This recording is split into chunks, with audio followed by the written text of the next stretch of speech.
Millions of books sold. Arenas packed. A loyal following that treated his words like scripture. At his peak, Jordan Peterson was one of the most talked about public intellectuals on the planet. But over the past few years, something has been shifting, quietly at first, then all at once. And the people struggling most to explain it are the ones who believed in him the most. This is not just a story about headlines. It's a story about what happens when a man built on conviction starts to crack, and why.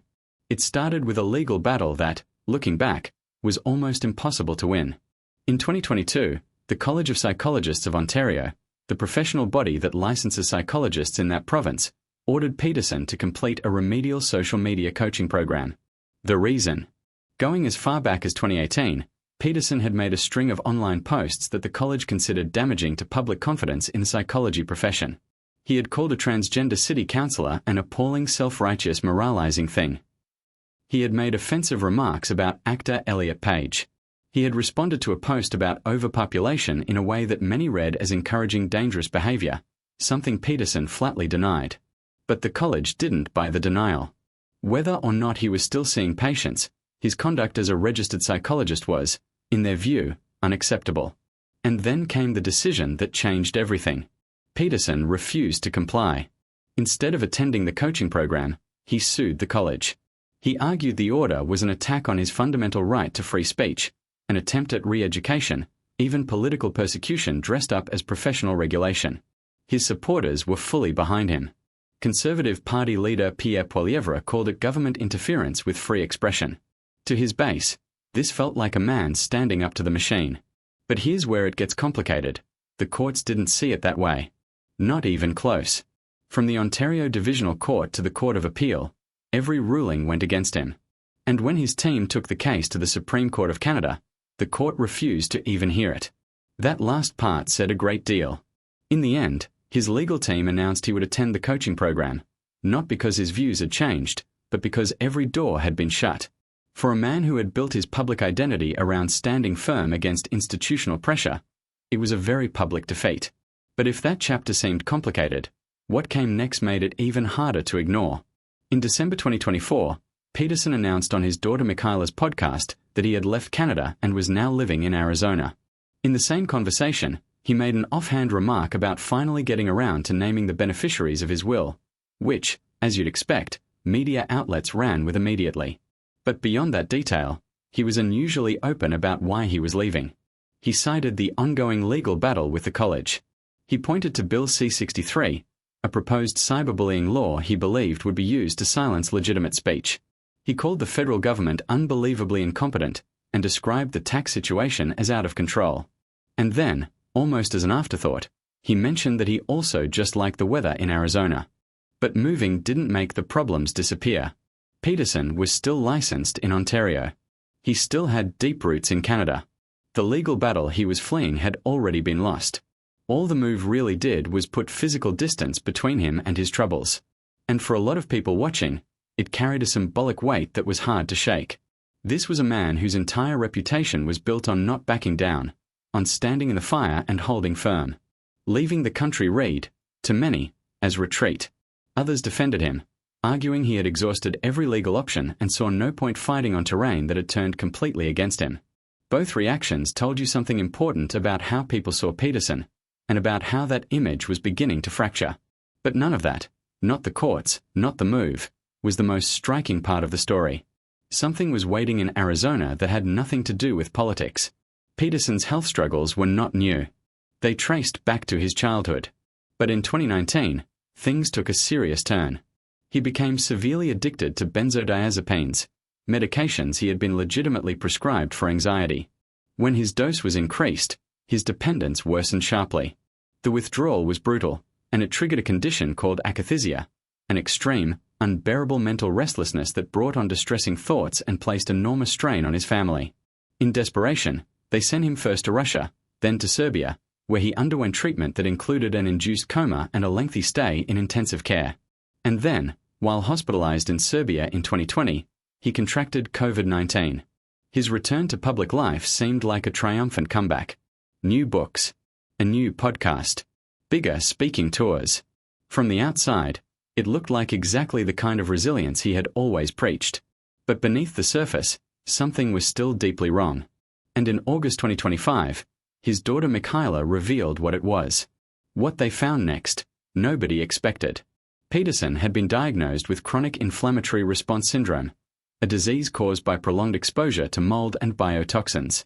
His daughter explained that a genetic predisposition meant his immune system couldn't recognize or clear mold and bacteria from his body, which had been driving his food sensitivities and health problems for years.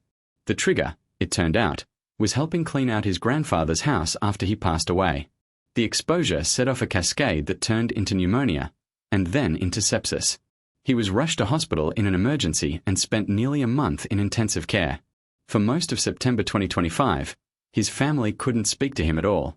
Doctors also found critical illness polyneuropathy, nerve damage that can develop in patients who have been critically ill for extended periods. By October, he was out of intensive care, but he remained hospitalized until December. His daughter described the summer as terrifying and said in an emotional video that her father had come close to death. As of early 2026, Peterson was recovering at home in Arizona, with his daughter describing progress that was slow and uncertain. His podcast was on hiatus. Tour dates had been cancelled. The Peterson Academy was being run by Michaela. The man who had spent years telling others to endure suffering and press forward regardless of the cost was now the one who needed to survive first. And while that was unfolding behind closed doors, another story was exploding publicly, one that cut to the heart of everything he had built. In May 2025, just months before his health collapsed, Peterson appeared on a Jubilee YouTube video called One Christian vs 20 Atheists. He was the Christian. The 90-minute debate spread quickly across social media, but not for the reasons his supporters would have hoped. The moment everyone latched onto came when a young atheist debater named Danny asked Peterson directly, "Are you a Christian?" Peterson's answer? "Look, I never said I was one." When pushed, he said it was a private matter he had no obligation to declare. He cut the exchange off before it could go any further. Shortly after, the video title was quietly changed to Jordan Peterson vs 20 Atheists. The clip has now been watched more than 7 million times. And the answer will surprise you. Even people who had been sympathetic to Peterson largely agreed. He looked evasive. This was a man who had written a book called We Who Wrestle with God. A man who attended Catholic Mass with his wife. A man who had told The Spectator in January 2025 that he was a new kind of Christian. And yet, under no real pressure, in a YouTube debate, he wouldn't say plainly what he believed. Conservative commentator Candace Owen, who had largely been aligned with Peterson on cultural issues, used the moment to ask a question she had raised before, that Peterson was always talking about God without quite saying the word, and what did he actually believe? As of now, Peterson has not responded publicly to any of it. So what does all of this add up to? His supporters call it cancellation and persecution. His harshest critics call it the unmasking of a fraud. Neither version is quite right. The legal battle was never going to end in his favor. Courts don't override professional licensing bodies on free speech grounds when those bodies are enforcing their own conduct standards. The law simply wasn't on his side. But the fight gave Peterson a cause, and that cause served him well with his audience for a long time. The move to America came out of defeat, mixed with genuine concerns about Canadian law and a personal situation that had become increasingly uncomfortable. Whether it reads as a principled stand or a strategic retreat depends entirely on what you believe about him. The health crisis is different. It sits apart from the politics and the arguments.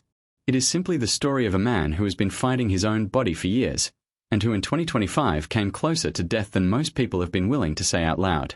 The silence left by the cancelled shows and the absent podcast is stark for someone who was once so relentlessly present. The viral debate matters not because he lost it, but because of what losing it revealed. Peterson had built his identity around saying difficult things plainly, around refusing to evade. On the question that sits at the very center of his intellectual brand, he evaded. For the people who had followed him not just for his ideas but for that quality of directness, that moment cut deeper than any court ruling. The court has ruled. The country has been left behind. The body has failed. And a YouTube debate exposed an evasion at the heart of his most important theme. That is not necessarily the end of Jordan Peterson's story. He has come through hard stretches before. But the situation is more complicated now than it was 2 years ago, and the things that have been going wrong show no clear signs of turning around.